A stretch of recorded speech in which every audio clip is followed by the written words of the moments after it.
Good morning, children. This is Priya, your English teacher from Alpha International CBSE School, Bahu. Children, today we are going to discuss the grammar part and welcome you. I am really happy to welcome you to our grammar session. And today we are going to discuss what? Chapter 5, Models in ACE Grammar Book. So this is your ACE Grammar Book, and in this book, if you open page number 41, you can see chapter 5, Models. And this is the session what we are going to discuss today.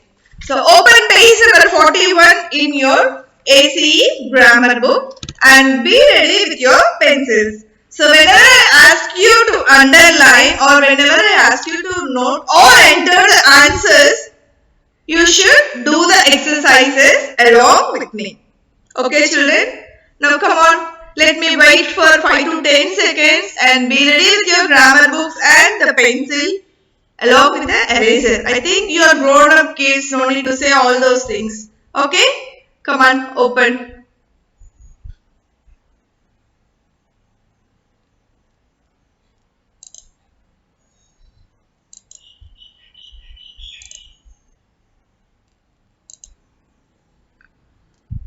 Yes, I hope you all are ready, students. Now let us say, read these sentences. I could wait for you if you want. We must obey the rules of the school. They should not waste any more time and start preparing for the exams. She can do cartwheels. Now, some of the words here are in blue fonts. Is that all, children? Yeah. Now look into the other box. The words in bold are models. It means the bold and in the color form.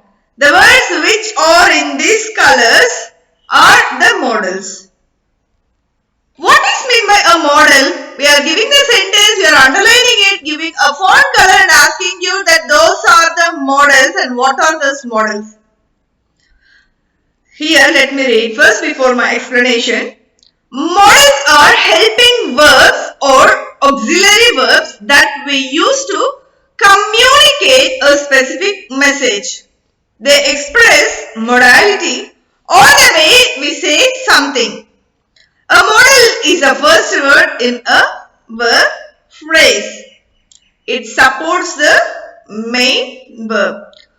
So, model is an auxiliary verb and this word will be giving support to the main verb, to the base verb of the sentence.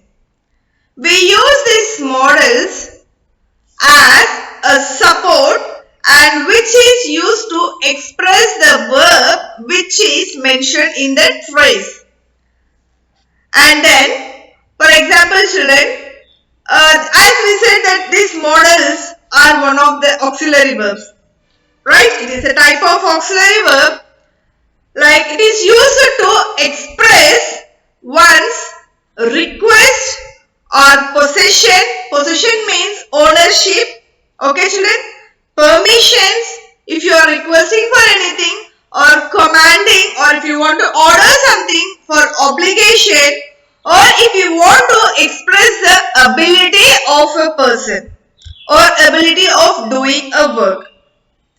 And such models, such verbs will be used to express the verbs and express the feel which is present in that phrase, and it will also be used along with the base form of the word.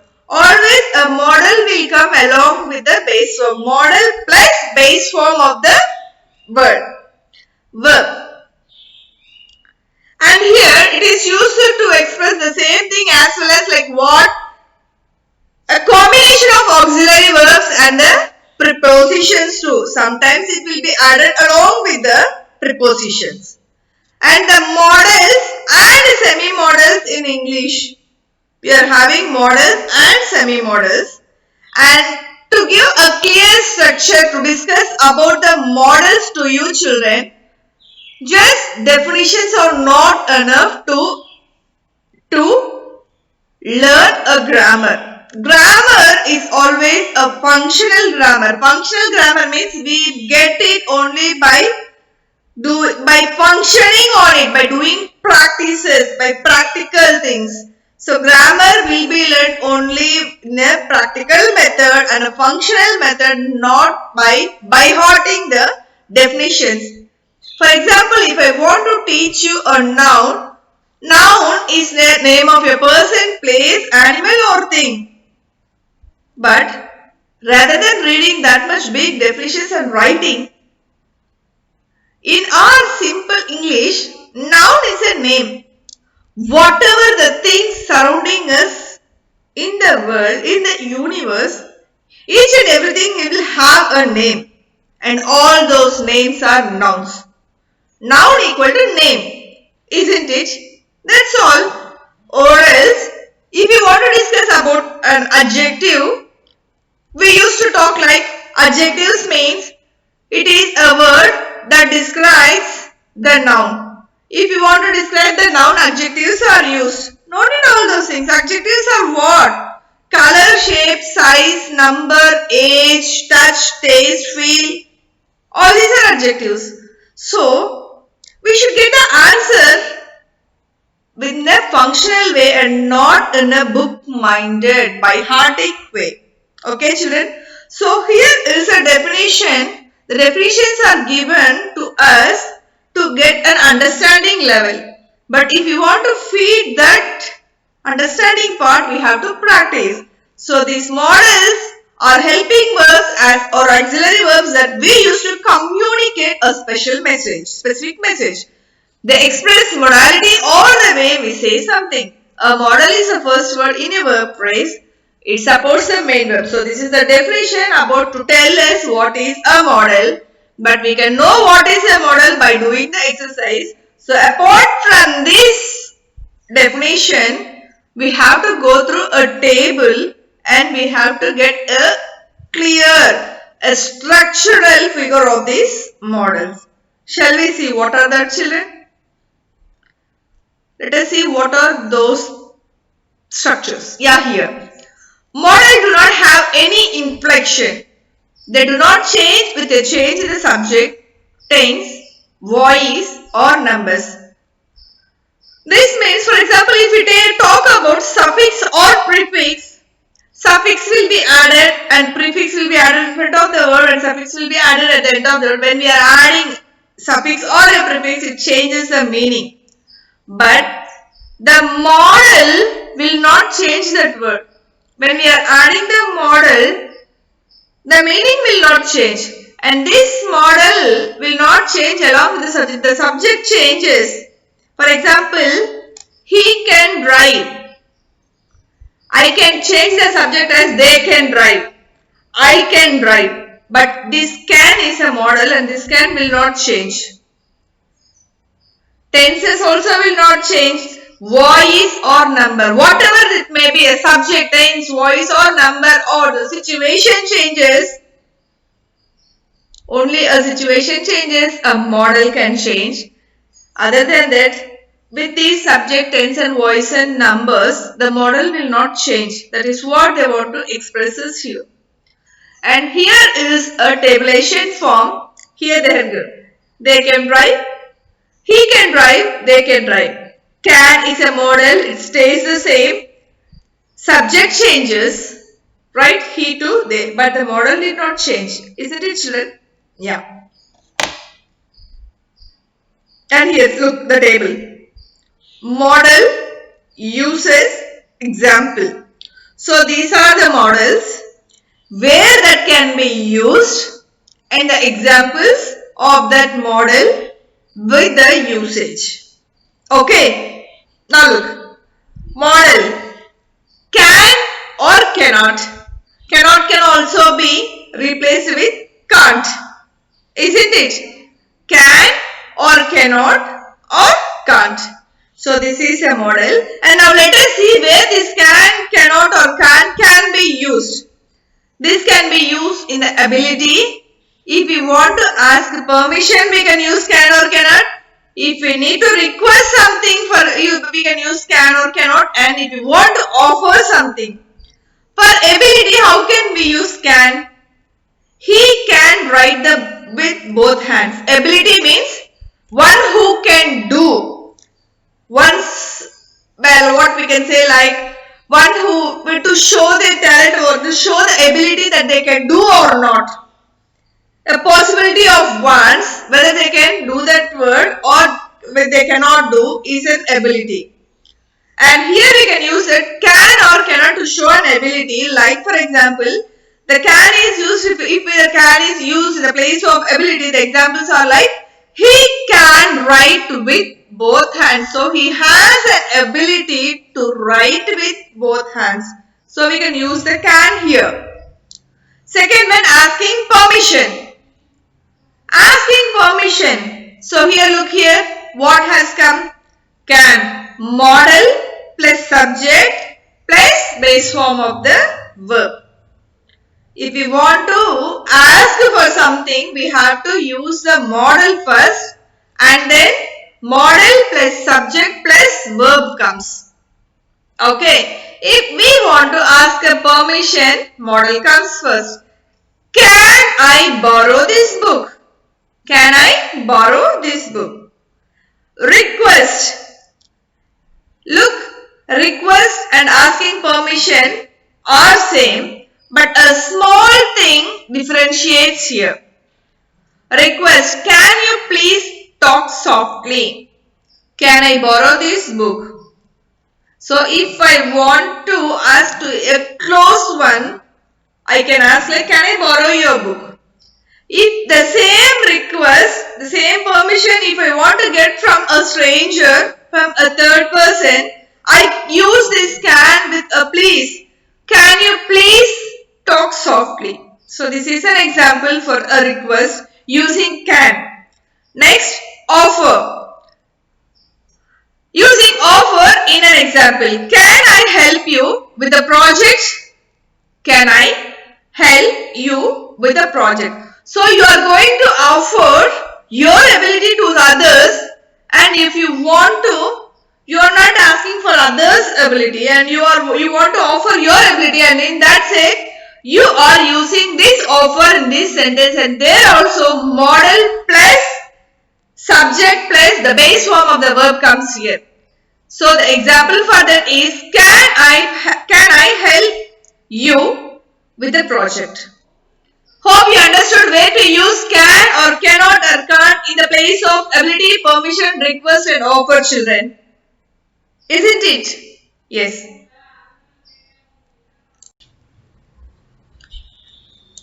And the next one is modal, could or could not or couldn't.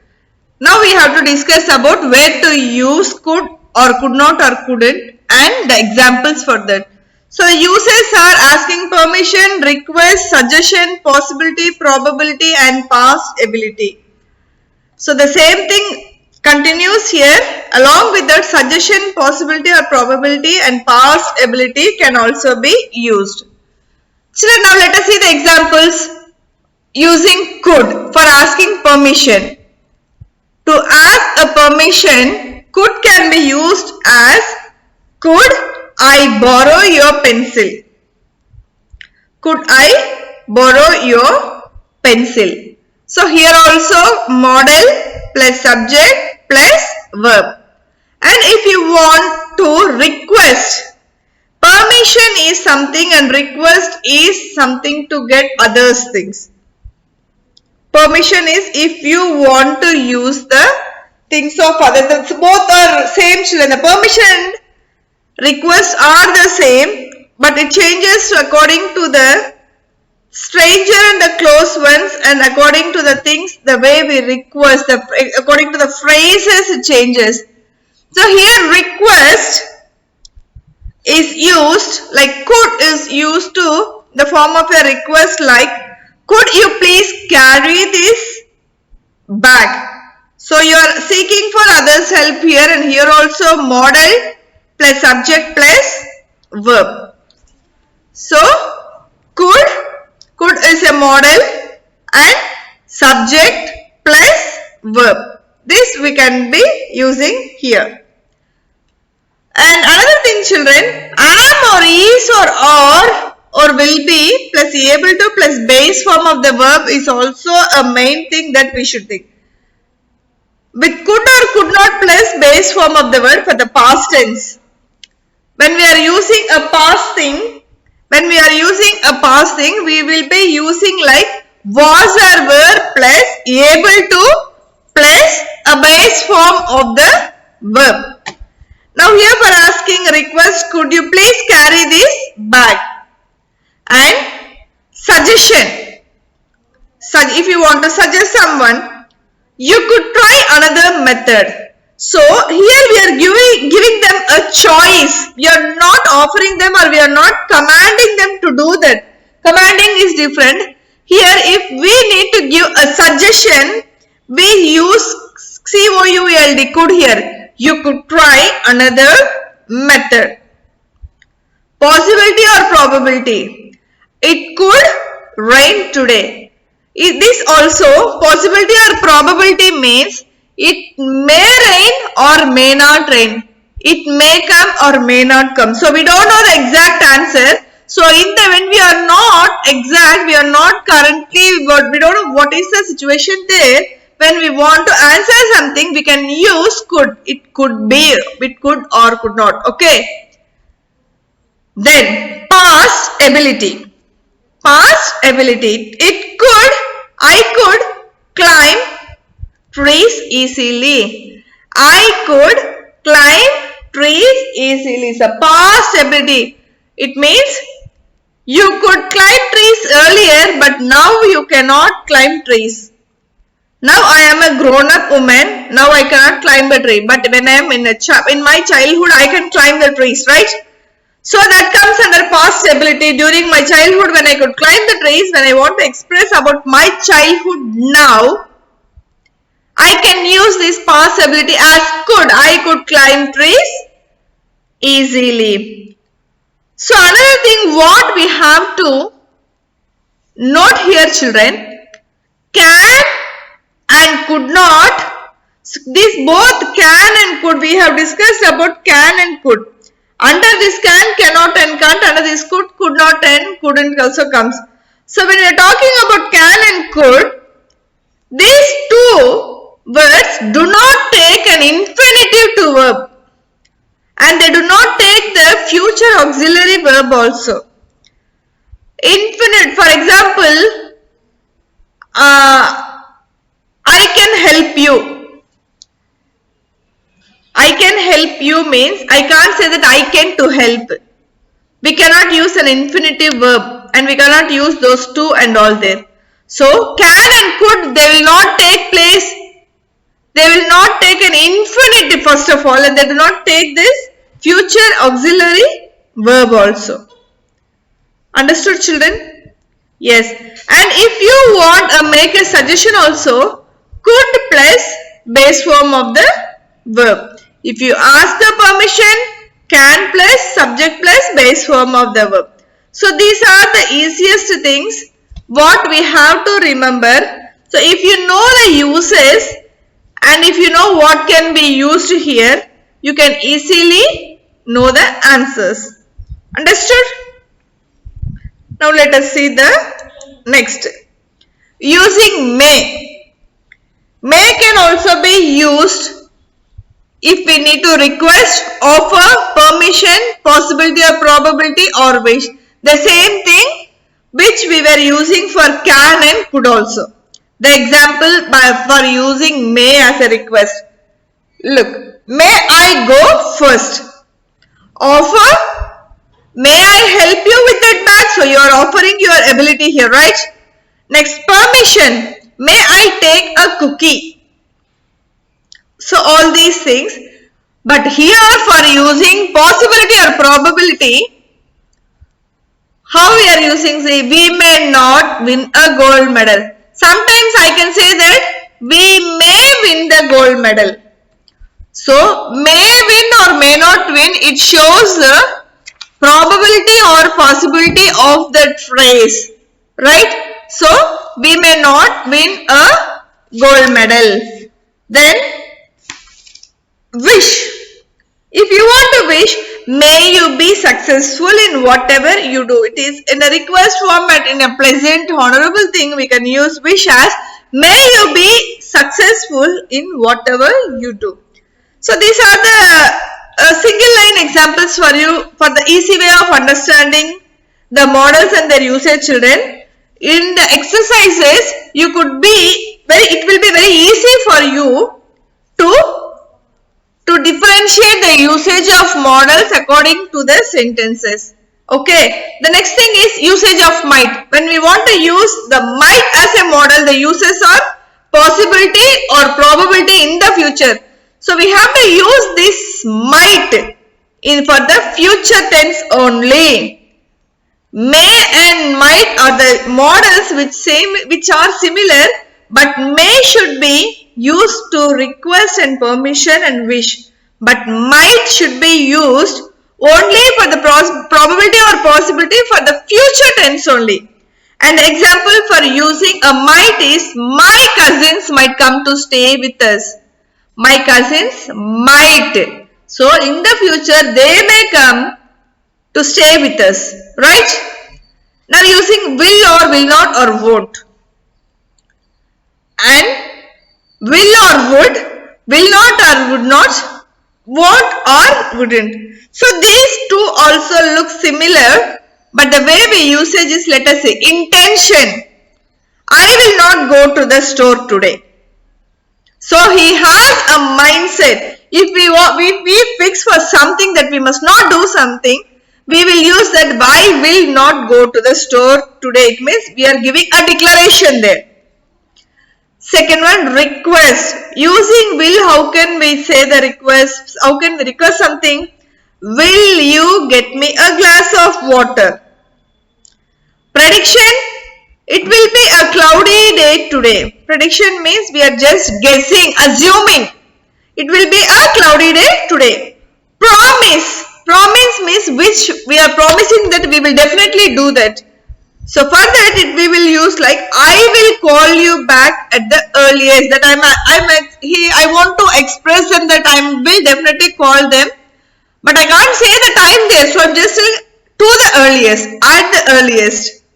Now usage of would or would not or wouldn't. So using would or would not in the place of permission is like, would you mind if I open the window? Here the permission is there. At the same time we are giving an option in our permission request itself. Request is, would you please lock the door? Here also we are giving the same option. Invitation. Would you like to join us for dinner? Would you like to, we are asking or we are putting a permission or putting a request, or if you want to invite or if you want to check something, we use would or would not or wouldn't. And the examples for that are, would you like to join us for dinner? Wouldn't you like to order Chinese food? You don't like, you don't want, such type of words can be replaced with wouldn't. If you want to ask someone like, wouldn't you, you don't want to do this, you don't like that. In place of that, we can ask like, wouldn't you like to order Chinese food? Wouldn't you like to sit here? All such things. Understood, guys? Now let us see how to use the other remaining models and the examples for the usage. Using shall or shall not.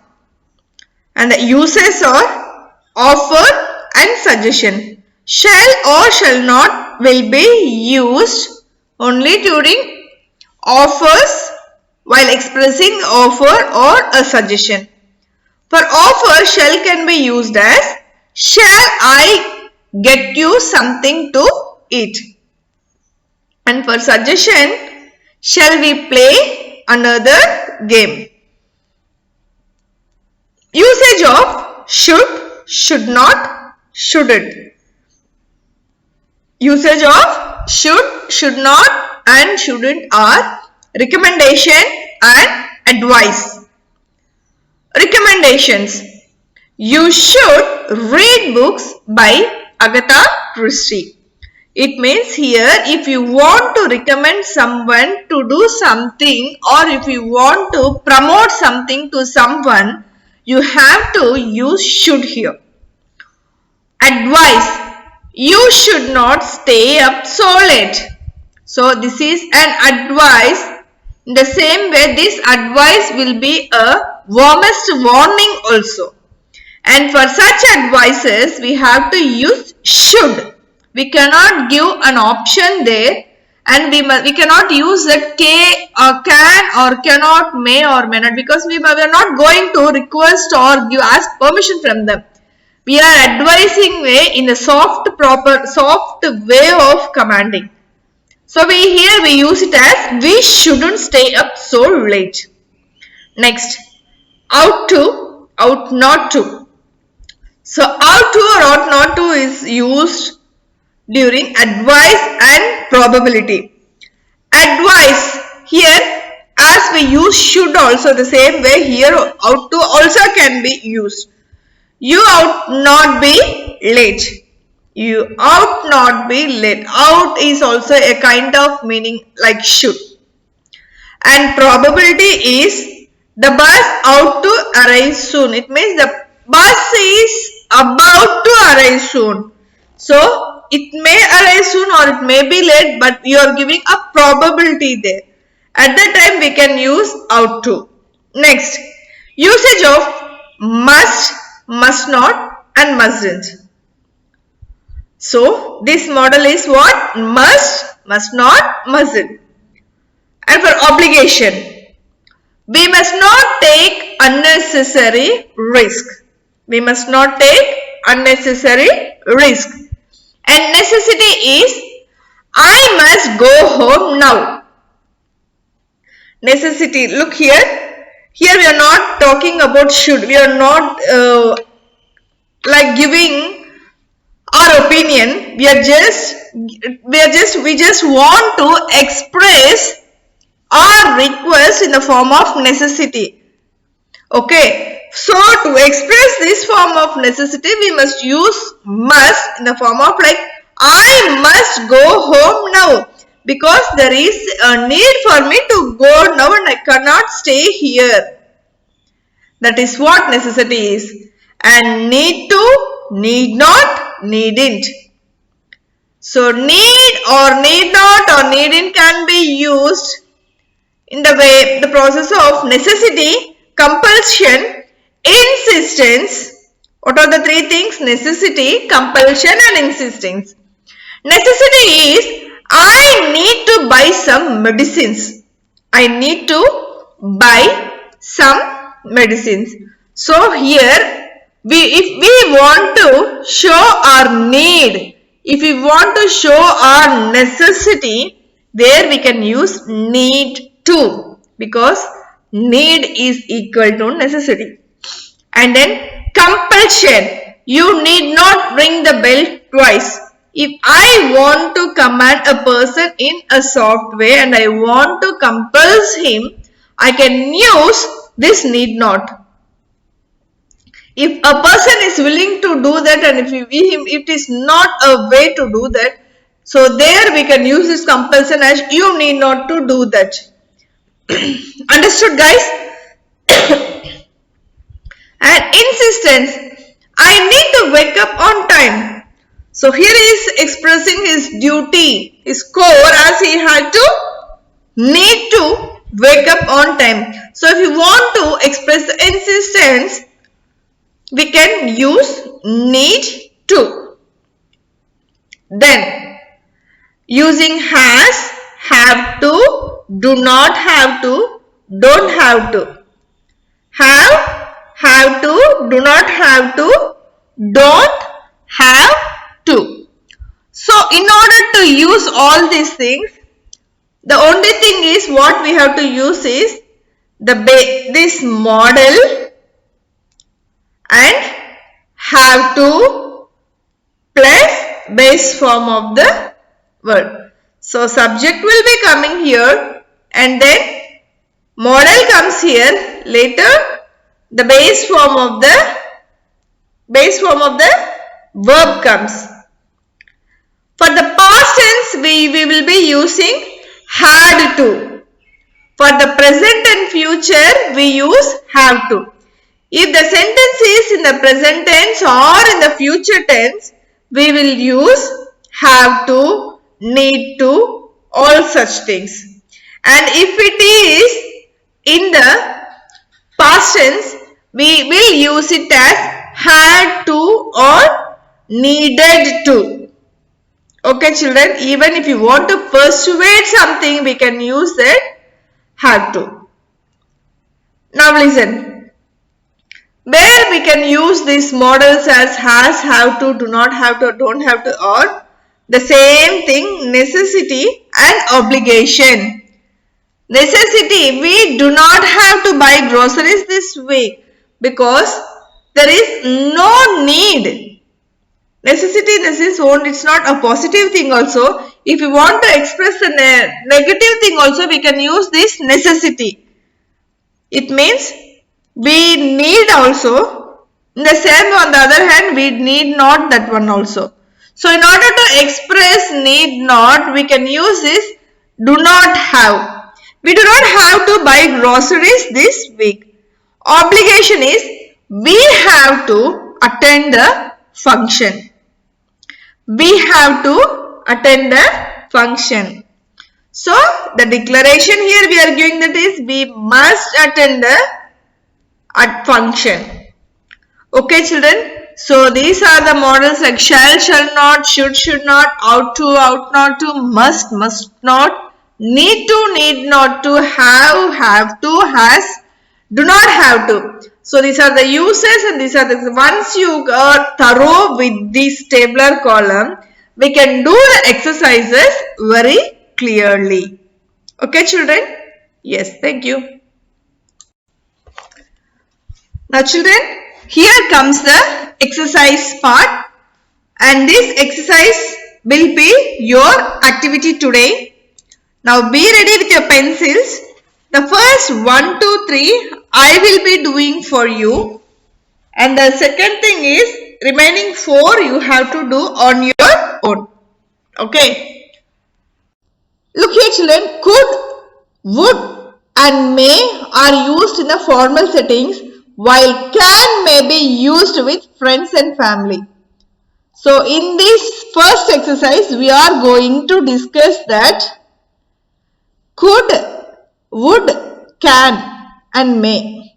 About this we are going to discuss like could, would and may. These words we can use when we are talking to the strangers, to the outside person. Whereas CA and can we can use when we are talking with our close friends and family. Remember this hint children. Can be used only with our friends and family, whereas could, would and may will be used only when we are talking to the strangers. For example, they have given the sentence here. Look. Could I take this chair? To the stranger. If you want to talk to, if you want to take a chair and if you need a permission, if you want to ask a stranger, we can use could. Could I take this chair? The same thing, if we need the chair from one of our friends, we can ask that, can I take this chair? So here we can show our ownership or the bonding between our friend and us. Whereas when we are asking with the strangers, we can use could. And now here, need as a modal verb is mostly used in negative sentences or to convey a negative meaning. Need is used maximum during the negative sentences, negative meaning. He need not drive so fast. Need not drive so fast. It means he must not drive fast. That is expressed using need not. So need or need not will be used to express the negative sentence. This is another hint. We need to finish our homework over the weekend. It means it's not the coolest thing. We have to finish the homework by the weekend itself. Isn't it children? So this is here also we are using this need to. And now Roman number A comes. The first thing. Circle the correct options to complete these sentences. So, the red fonts, even in your book, the red fonts are the options, and we have to circle the right answer. Okay, children? Yes. Now, the first one is, you may or would leave after the bell rings. So, here we need to ask someone to leave after the bell rings. What will you use here? May or would? May. Okay. Now, dash. Would or could you mean? Would you mind lending me your marbles? So, would you mind lending me your marbles? Or could you mind lending your marbles? What will come? Where will you use would and could? Now, let us look into the table again. Look, would is used for the permission request. Okay. But here, could is also used for asking permission or request. Now, let us see the exercise. Which will suit this word? It's not marble, children. It's a marker. Would you mind lending me your markers, or could you mind lending me your markers? So, how will you ask this? The right answer is would. Now, the third one. I wanted to ask if I would call you yesterday or I could call you yesterday. What is the right answer, children? I wanted to ask if I. Here, will or would, can or could. When we are coming to that phrase, that form of sentence, which can be used. I wanted to ask if I would call you today. I wanted to ask. He wanted to clarify himself that he can call him today. So he was checking his clarity. He was checking. Now look here. He want to check his preference. What is there? Wait, guys. Yeah. Now look. Can I help you with the project? And can you please talk softly? This is a request. This is a offer. So can and cannot be used. They were asking about the could and would. Here could. Asking permission, request, suggestion, possibility or probability, past ability. And would, permission, request, invitation and checking preference. Now coming to the exercise part, children. I wanted to ask if dash call you today. So I wanted to ask whether if I can call you. When I am changing the phrases, the tense of the sentence, I wanted to ask if I could call you today. So the answer is could. And children, now, if you check the answers, let me tell you the answers again. The first one is may, for second one it is would, and for the third one it is could. The remaining fourth question, fifth question, sixth, seventh and eighth, all these 5 questions are your activity today. You have to find the right answer and circle it. Okay. The first 3 I have done for you, and the remaining 4, 5, 6, 7, 8 you have to do. Today's activity part is very less. Why? Because you have to read the tabulation form given in your textbook. That is in page number 41 and 42. You have to be thorough with the tabulation form. And for your exercise, today's exercise is a reading exercise. Just read, practice by heart and keep that tabulation form, the usage of models, and no need to read all those examples, which model and where can it be used. So just go through that, read it, if possible by heart it, and understand the tabulation. Only these 5 things you have to write today, answer today in your grammar book. Remaining exercise, let us discuss in the next session. So remaining all there you will find the difference between when and where you can use all those things, can or could, shall or will, may or might, will or would, need not. Everything we will be going through in the next session. So let us be clear only about the tabulation which is given in page number 41-42 for this session alone. From the next session, let us do the workouts which we had given in the book bag. Okay guys, so thank you, be safe at home, and this is Priya signing off from Alpha International CBSE School. Thank you guys.